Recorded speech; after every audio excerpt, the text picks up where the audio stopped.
warahmatullahi wabarakatuh. Ada penemuan terbaru ya.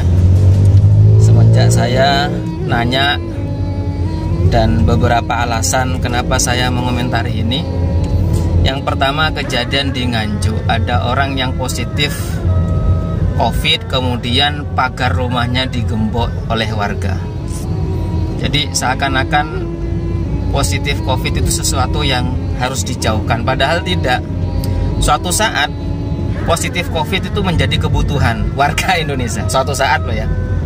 Pada suatu saat, pada suatu waktu, COVID itu sangat dibutuhkan. Kalau tidak pernah COVID berarti imunnya kurang kuat. Suatu saat begitu.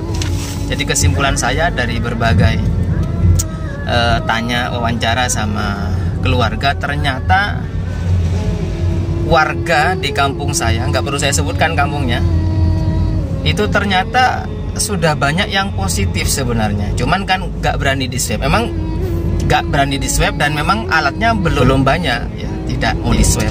Jadi misalkan orang kota kenapa kok banyak positif ya, karena di swab.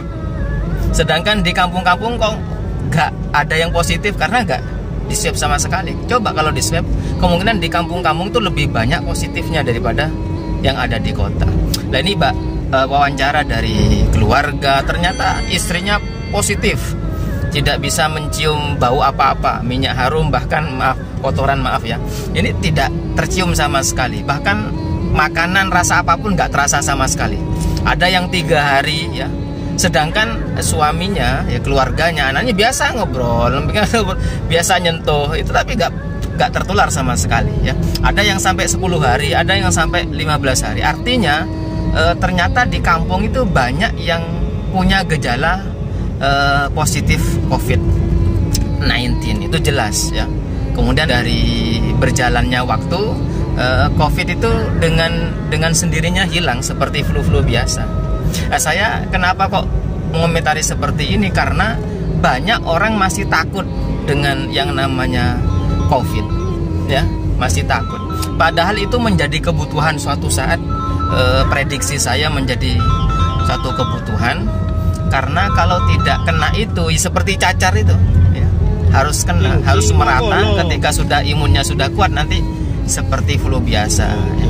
Nah, saya kira warga tidak perlu takut lagi ya kepada orang yang kena positif COVID, karena itu tadi ada yang keluarganya, ada yang tetangganya, kemudian harus dijauhkan, itu harus digembok di Nganjuk, bahkan harus diisolasi. Maksudnya isolasi itu diisolasikan ya, nggak ditanggapi, nggak pernah disapa dan lain sebagainya. Itu kan menjadi tidak bermasyarakat dengan baik. Jadi saya harus mengutarakan ini karena dampaknya sangat luar biasa ya, digembok dan lain sebagainya.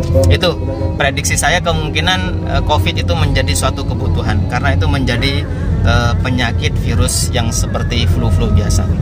Itu aja, semoga bermanfaat dan tidak perlu kita takuti ya yang namanya COVID, dan tetap pakai masker social distancing tetap, biar tidak mengenai orang-orang yang punya penyakit yang mematikan. Yang mematikan itu bukan COVID-nya, tapi penyakit bawaannya. Itu aja, kurang lebihnya mohon maaf. Assalamualaikum warahmatullahi wabarakatuh.